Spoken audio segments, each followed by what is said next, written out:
भारतीय जनता पक्षाच्या इच्छुक उमेदवारांच्या पहिल्या टप्प्यातील मुलाखती मंगळवारी घेण्यात आल्या। यामध्ये प्रभागाची माहिती आणि राजकीय ज्ञानाचा सातबारा काढण्यात आला। सोलापूर महानगरपालिका निवडणूक आचारसंहिता लागली असून या निवडणुकीसाठी भारतीय जनता पक्षाने जय्यत तयारी केली आहे। मंगळवारपासून इच्छुक उमेदवारांच्या मुलाखती घेण्यास सुरुवात झाली। मंगळवारी प्रभाग क्रमांक 1 ते 10च्या मुलाखती पार पडल्या। भाजप पक्ष कार्यालयात या मुलाखती पार पडल्या। सकाळच्या सत्रात प्रभाग क्रमांक 1 ते 5 तर दुपारच्या सत्रात प्रभाग क्रमांक 6 ते 9 यामधील इच्छुक उमेदवारांच्या मुलाखती घेण्यात आल्या। प्रत्येक प्रभागासाठी स्वतंत्र टेबलावर मुलाखत घेण्यात आली। भाजपच्या शहराध्यक्षा रोहिणी तडवळकर, मोहन डांगरे, सुधा अळ्ळीमोरे, विजय सरतापे, रंजिता चाकोते, अक्षय अंजिखाने, विजय कुलथे, बजरंग कुलकर्णी आणि मनोज कलशेट्टी यांच्या टीमनं इच्छुक उमेदवारांच्या मुलाखती घेतल्या। यावेळी इच्छुक उमेदवारांना प्रभागाची रचना, प्रभागाची मतदारसंख्या किती, वॉर्डातील जातीय समीकरण कोणती, बूथ किती, शासनाच्या योजना नागरिकांपर्यंत गेल्या का, सामाजिक कार्य आणि पक्षासाठी असलेलं योगदान, तिकीट मिळाल्यास विजयाची खात्री आहे का असे प्रश्न विचारण्यात आले। आणि जे इतर पक्षातून आले त्यांना सामाजिक कार्याची माहिती विचारण्यात आली। यावेळी इच्छुकांना तिकीट न मिळाल्यास काय करणार असंही विचारण्यात आलं। दरम्यान यावेळी विचारण्यात आलेल्या प्रश्नाला अनेकांनी चांगली उत्तरं दिली, मात्र काही जण अडखळले तर काहींना उत्तरच देता आलं नाही। यावेळी महिला आरक्षणामुळे अनेकांनी आपल्या पत्नीला उमेदवारी मिळावी अशी मागणी केली, तर काहींनी पत्नीसह स्वतःसाठीही तिकिटाची मागणी केल्याचं दिसून आलं। मुलाखतींमुळे दिवसभर भाजप कार्यालयात कार्यकर्त्यांची गर्दी दिसून आली। यावेळी एकाच प्रभागातील इच्छुक आमने सामने आले होते। इच्छुकांनी आपल्या भावना इन सोलापूर न्यूज चॅनल समोर व्यक्त करताना तिकीट आपल्यालाच मिळेल अशा भावना व्यक्त केल्या। गेल्या 8 वर्षापासून प्रभाग क्रमांक 3 मध्ये नगरसेवक म्हणून आम्ही भारतीय जनता पार्टीचा कार्यकर्ता म्हणून त्या ठिकाणी आम्ही काम करत आलेलो आहे। आणि विकासाचा मुद्दा जेणेकरून मान्य या शहराचे पालकमंत्री, माजी पालकमंत्री विजयकुमार देशमुख पालक यांच्या नेतृत्वाखाली गेल्या अनेक वर्षापासून आम्ही शहर उत्तर, प्रभाग क्रमांक 3 आणि आजूबाजूच्या प्रभागामध्ये आम्ही काम करत असताना वेळोवेळी माननीय विजयकुमार देशमुख यांच्या निधीतून आम्ही जनतेचे या ठिकाणी प्रामाणिकपणे त्या ठिकाणी प्रश्न सोडवण्याचा प्रामाणिक प्रयत्न करत आहोत। इव्हन शेवटच्या टर्मला माझी 40 लाख रुपये शिल्लक राहिले, असं एका सुद्धा बोर्डमध्ये की कामं नाहीत। रोड म्हणा, फरशीकरण म्हणा, पेवर ब्लॉक म्हणा, प्रत्येक मंदिर समोर, मस्जिदच्या समोर त्यावेळेला रोड खूप खराब होते, कुठेही रस्ते नव्हते 3 नंबरमध्ये। प्रत्येक गल्ली बोळात मी रोड केलेत, लाईटची व्यवस्था होती, मग त्याच्यात अजून थोडंसं डेव्हलप केलं। कन्ना चौकचा पुतळा वर्षानुवर्ष पडून होता, ते आपल्या खरं बघितलं तर क्रांतीवीर आहेत, पण त्याच्याकडे कोणाचं लक्ष नव्हतं। किती तर आमदार खासदार होऊन गेले पण त्या नव्हतं। पण ज्यावेळेला मी निवडून आले तेव्हा पहिला कन्ना चौकचा पुतळ्याचं सुशोभीकरण केलं। नमस्कार, मी कुमारी वैष्णवी लावडे, प्रभाग क्रमांक 5 मधून भारतीय जनता पार्टीमधून सर्वात कमी वयाचे उमेदवार म्हणून इच्छुक उमेदवारासाठी अर्ज केलाय। तरी माझी आई सौ मंजुषा विलावडे पुढे ही 2017 पासून भारतीय जनता पार्टीमध्ये कार्यरत आहे, परंतु काही कारणास्तव तिला हा फॉर्म नाही भरता येत, म्हणून तिच्या वतीने मी हा फॉर्म भरते।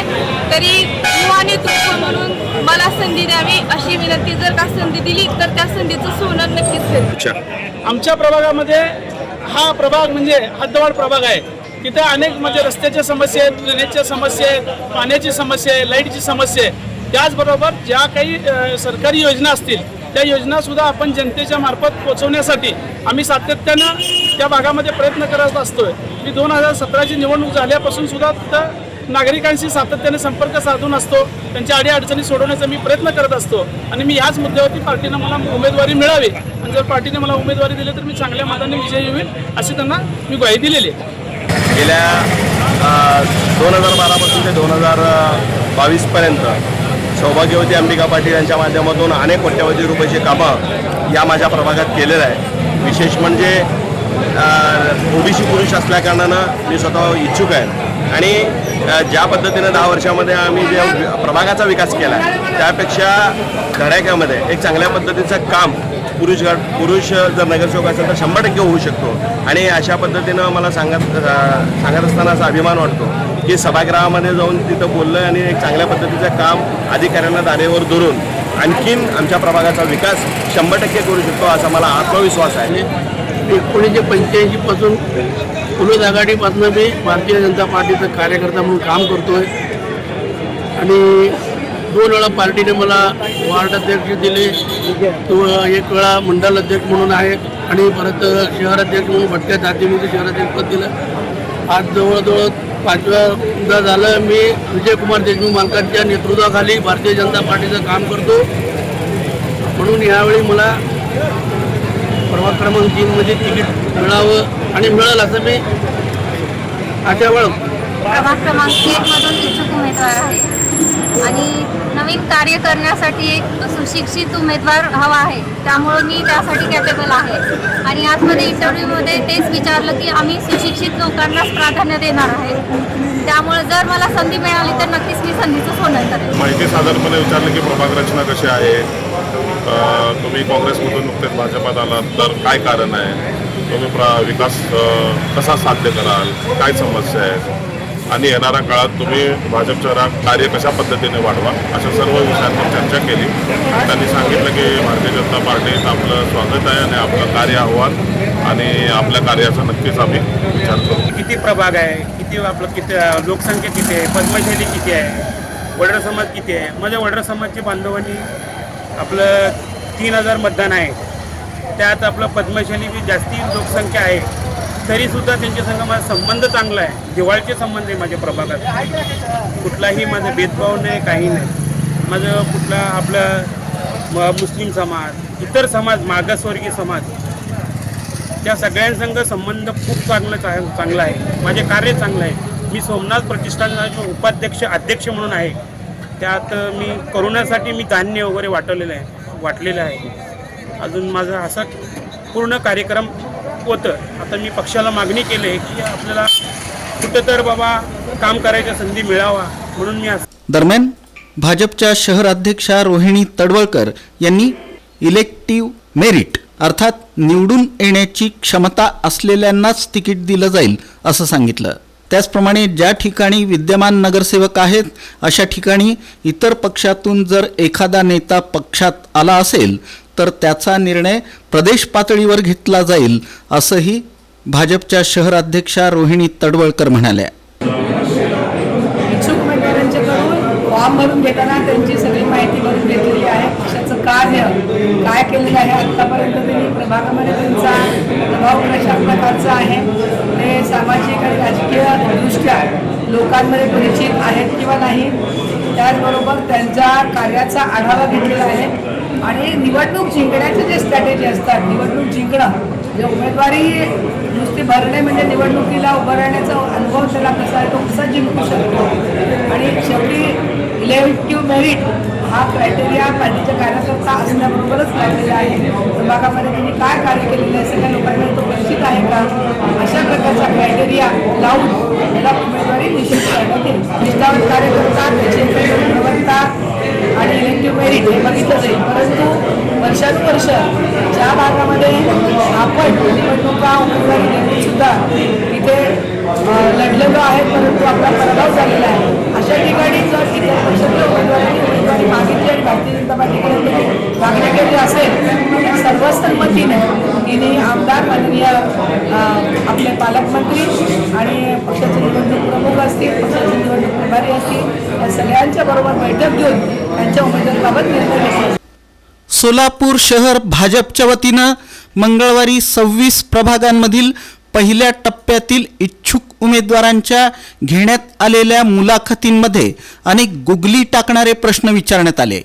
यावेळी काही इच्छुक उमेदवार गोंधळून गेल्याचं दिसून आलं. काही जण निरुत्तर झाले तर काही जण अडखळले. एकंदरीतच अवघड प्रश्नाचं उत्तर देताना शाळेतील विद्यार्थ्याची कशी अवस्था होते तशीच अवस्था काही जणांची झाल्याचं नजरेस पडलं. नुसत्या घोषणा देऊन किंवा नाव मोठं आहे म्हणून उमेदवारी मिळत नाही, हेच या मुलाखतीतून स्पष्ट झालं. पक्षासाठी काय केलं, प्रभागासाठी काय केलं आणि पुढं काय करणार, या सरळ पण टोकदार प्रश्नांनी अनेकांची पोलखोल झाली. काही जण गोंधळले, काहींचे शब्द अडखळले, तर काही जण थेट निरुत्तर झाले. थोडक्यात सांगायचं तर तयारी नसली की परीक्षा वर्गात नव्हे तर पक्षाच्या दारातही कठीणच असते, हेच या मुलाखतींनी दाखवून दिलं. आता खऱ्या अर्थानं मैदानात उतरण्याची तयारी कुणाची आहे आणि केवळ संधीच्या प्रतीक्षेत कोण आहे हे लवकरच स्पष्ट होणार आहे. अनेक लोकांची कामं केलेली आहेत, त्यामुळं आम्हाला निश्चितच खात्री आहे की जे वर्षानुवर्ष जे दुष्काळ होता प्रभाग क्रमांक 6चा भारतीय जनता पार्टीचा, यावर्षी निसर्गानं सुद्धा पावसाने धो केलेला आहे. त्याचप्रमाणे या आमच्या प्रभागामध्ये भारतीय जनता पार्टीच्या प्रत्येक उमेदवाराला धो मतं पडणार आहेत, हे मला निश्चितच खात्री वाटते. देशाचे प्रधानमंत्री आदरणीय नरेंद्र मोदीजी यांच्या नागरिकांसाठी जे योजना आणले होते ते योजना मी प्रामाणिकपणे आपल्या प्रभागामध्ये राबवले. माझं काम 2006 पासून ते आज गायत ते मी काम करत आहे आणि त्या कामाच्या पावती म्हणून मला 2012ला पक्षाने संधी दिलं होतं. त्यावेळी महिला नसताना सुद्धा मी निवडणूक लढवलो. तेव्हा मेडिकलपूर भागातील मला भरभरून मतदान केले. 2229 मतं मिळाले आणि मी काय कारणास्तव पराभव झालो. महिला नसताना सुद्धा बदलापुरे प्रभाग 9मधून इच्छुक आहेत कोकणमधून. तर आजपर्यंत मी पार्टीमध्ये जवळपास 20-25 वर्षे झाली पार्टीमध्ये मी काम करत आहे. यंदा प्रामाणिकपणे तिकीट मला मिळावे अशी माझी इच्छा आहे आणि मी समाजसेवक म्हणून खूप वर्षापासून सिव्हिल हॉस्पिटल असो किंवा कुठलेही हॉस्पिटल असो, मी वारंवार रात्री बेरात्री लोकांसाठी काम करणारा माणूस आहे आणि काम करण्यासाठी मला ह्या पदाची गरज आहे. त्यासाठी मी तिकीट मागितलं. प्रभाग 8 ओपन पुरुषमधून इच्छुक आहे. तर पक्षाला मी आज मागणी केलो. आता डोईजोडे यांना म्हणल्यासारखं न्याय द्यायला पाहिजे. एवढंच. नगरसेविका मंदाकिनी पवार यांच्या प्रयत्नातून व निधीतून आतापर्यंत 35-40 कोटी रुपयाची कामं झालेली आहेत आणि येणाऱ्या काळामध्ये भारतीय जनता पक्षाचं कधीच पक्षाचा उमेदवार निवडून आला नाही.